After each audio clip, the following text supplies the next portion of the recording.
जनतेच्या न्याय हक्कासाठी प्रजासत्ताक न्यूज सदैव आपल्यासोबत.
दादांनी ज्या संगमनेरमध्ये सभा घेतल्या, आज माझी निवडणुकीला मी ज्या ज्या ठिकाणी प्रचारला जात होतो, वाड्या वस्त्यांवर गेलो, गावागावामध्ये गेलो, तिथं सर्व युवकांची फळीत आणि माझ्या लाडक्या बहिणी माझ्या बरोबर होत्या.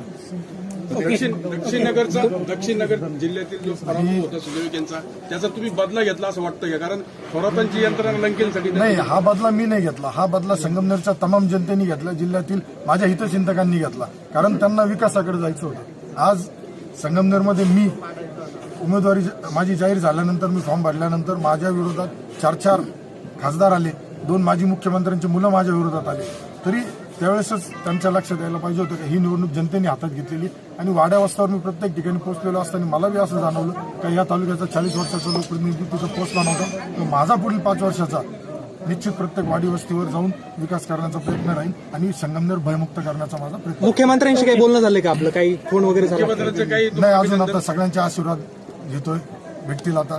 आमदार साहेबांनी, विखे पाटलांनी आज माझ्यासाठी, दादांनी मोठा त्याग केलाय माझ्यासाठी. सुजयदादाची उमेदवारी दादांनी माझ्यासारख्या एक शेतकरी कुटुंबातील सामान्य कार्यकर्त्याला देऊन आज जो सन्मान या संगमनेर तालुक्यातील प्रत्येक मतदाराचा केला असं मी म्हणतो. तुम्हाला मुंबईवरून काही बोलवणं आलेलं आहे का पक्षाकडून?